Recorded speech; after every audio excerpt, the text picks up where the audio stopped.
Hey everybody, welcome to Twangers Turntable. This is my premiere video. I have posted one prior video that was taking part in a online community, vinyl community. But this is my official premiere video. It is Twangers Turntable. I hope it finds you all well. A little bit about me. Very novice music. I'm very passionate about music. Very how should I say, modest collection. So I'm going to try and keep my video quite short because I've already attempted to do one and it was much more involved than I anticipated. And honestly, as I alluded to, I'm very novice. I don't have the most advanced video editing software, and I tried to do it a different way that didn't work. So I figured I'll just try it with the phone that I have. I presume that's how most people do it, so it seems to work for them. So I'll give it a try, and I'm just going to start off with a shout out to my grandsons, you know, who I love very much and I spend a lot of time with. And you probably, if you see the other video I posted up, two of them joined me on that video. The oldest one often comments about the horns up and the I love you sign. So for Aiden, really that was just a salute that we had growing up in the hard rock metal community.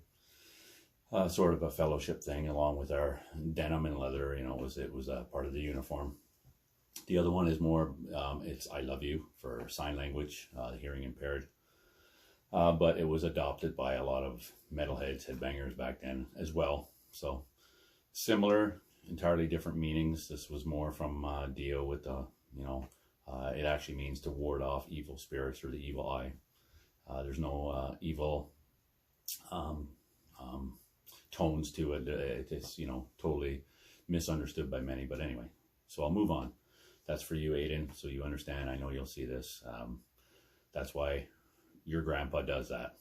Either this or that. I love you. So moving on, just a quick, to start off my video, I'm all about all genres of music, essentially. I lean towards more of the rock, hard rock, metal, but across many decades, I mean, right from the inception of rock and roll, arguably, whatever that may be, but I like it all.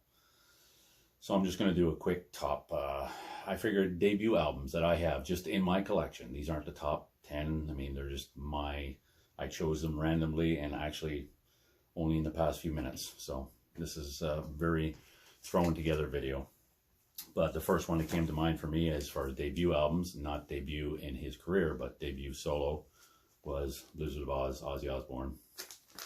The one that featured Randy Rhoads, of course, but also Lee Kerslake and Daisley on it, though they weren't initially credited. I'm not going to get into a bunch of the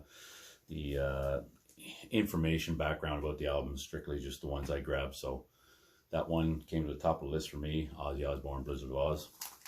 And of course, this is one of my favorite bands, so I had to include Iron Maiden's debut.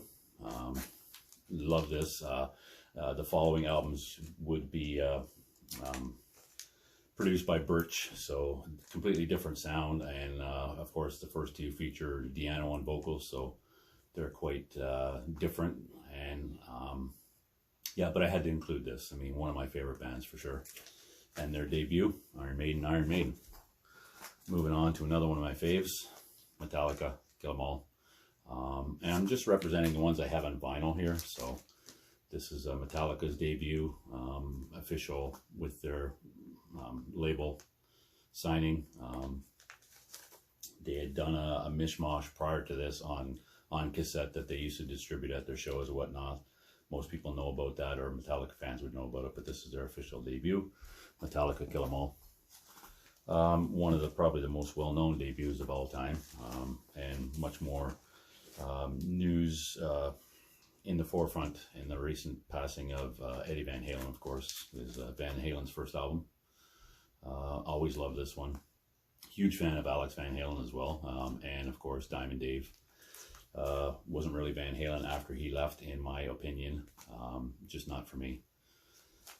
Had to include that for sure. Going back to roots of what we, you know, heavy metal, rock and roll, you know, hard rock, Zeppelin's debut.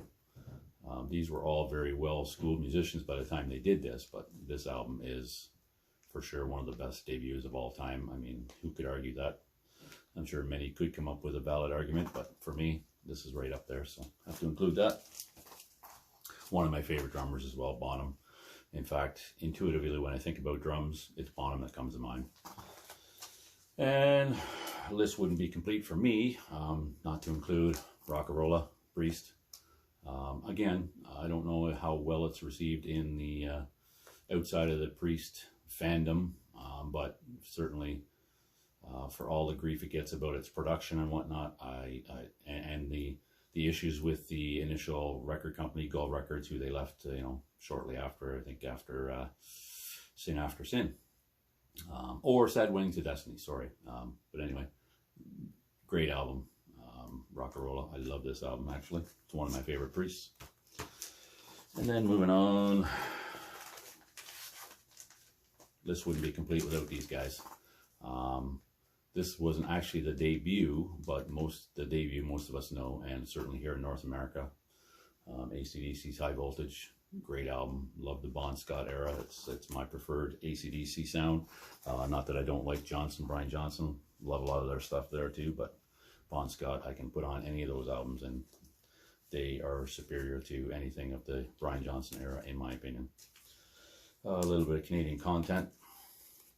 Maybe a little more obscure to those outside of Canada, but Headpins debut, love this album. Brian Too Loud McLeod, fun fact for me, probably the first, I think it was the first live concert I ever saw with my older sister and her boyfriend and a good buddy of mine, shout out Donnie Bia. I think I may have mentioned this in my prior video as well, but yeah, just can't include that as far as debut albums go.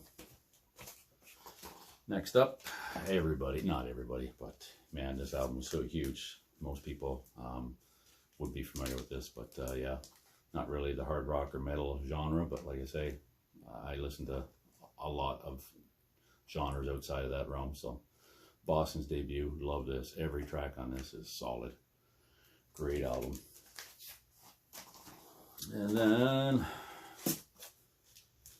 On Through the Night, Def Leppard. Great debut album. I know they're probably more well known for their later 80s stuff or mid 80s, Hysteria and all that stuff. To each their own. Not a big fan of that stuff myself, but their first three, On Through the Night, High and Dry, and Pyromania, love these albums. But yeah, can't not include that debut. It's a solid debut. And another Canadian content, probably a little more obscure outside of Canada, but great band here from Canada, and I love this debut. My older brother had this record, so yeah. Looking for Trouble, Toronto. Great album. I love this album. Just, yeah, probably quite nostalgic for me, but regardless, it's actually a solid band behind Hollywoods and vocals, and yeah, great debut. Toronto, Looking for Trouble. And probably top of the list for me as far as debut and one of the most impactful debuts, I think, as far as hard rock and metal goes. Most of you know what I'm probably going to say just by the lead up, but yeah, Sabbath, Black Sabbath, their debut. Arguably the album that created the heavy metal genre. I say arguably because there were many bands around this time that were doing very heavy stuff that just did not get the recognition, including, you know, Uriah Heep.